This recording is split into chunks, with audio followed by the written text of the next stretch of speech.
Okay, let's check out the rocket. Ewan ko sino. Oh. Daddy, gusto ko pakita sa'yo yung rocket to. Yan? Oo. Ah, tignan mo kung ilang cc yan. Grabe yan. Para aeroplano. Hindi ko nga alam kung ginagamit ba talaga to o pang show lang talaga. 1.7. Oh, kayang-kaya mo pala yan ah. Kayang-kaya mo bilhin. Kaya. 1.7 lang. Ayun, yun kaya ko 25. Tignan mo, 2,500cc. Inline 3, tatlo cylinder. Mamamatay tayo dyan pare. Oo. Hindi natin kaya. Galing ano? Tignan mo naman yung makina na ano yun. Oo. Grabe naman. Pero 3 cylinder lang ito. 3 cylinder lang to. Rocket 3. Magugulat ka kung bakit 3 cylinder lang to pero ang laki-laki. Samantalang yun ay 3 cylinder din yun. Diba? This one parang may pagka-show siya kasi nilagay nila to kagaya ng ginagawa ko sa bike ko. Nilagay nila tong mga manifold na to para magmukhang malaki gaya ng bala ko. Pero tandaan nyo, inline 3 din to. Tsaka ito naka-propeller shaft na. Welcome to Time Business. Tignan nyo sa baba. Ayan oh. Grabe. Parang yung ginagawa ko daddy may manifold Parang nilagyan lang ng manifold para wag mo malaki.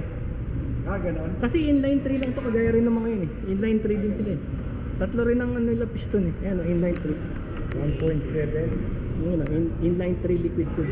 Pinalaki lang to, hindi naman niya kailangan na ganyan kalaki. Pinalaki lang. Yung yaman ko, ano ko lang dyan.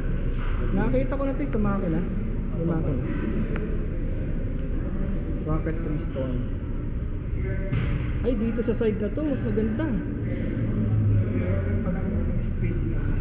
Yun akala ko yun. Pero hindi, wala pa ako nakitang ginawa nila yun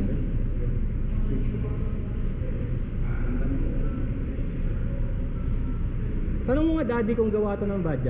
Hindi pa yan siguro. Tanong mo kung ginawa na ng Badja to. Kasi ba't same name? Speed Tignan natin, malalaman natin yung dry weight. Ay yung wet weight. Ay hindi pa siguro daddy, 198 lang.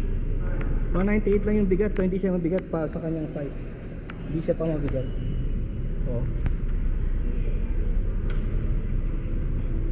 Okay, tignan natin yung kabilang side nito. Kasi yung kabilang side mas maganda Tignan natin Ayan Ayan yung kabilang side Tignan nyo each piston nilagyan ng sariling exhaust 3-in-1. Ganyan ang itsura ng inline. Kung gusto niyo makakita ng inline, ganyan ang itsura niya. Mas space saving. Kape? Mas space saving yung yung inline kaysa sa V. Kasi V, di ba nakabuka ka nakaganon? Ito hindi, naka-inline sila. Nag-bibidal. Kasi wala ka. Ano sir, ano bibili natin? Kaya, dito ba? Dito. Tayo ko lang po yung NTT.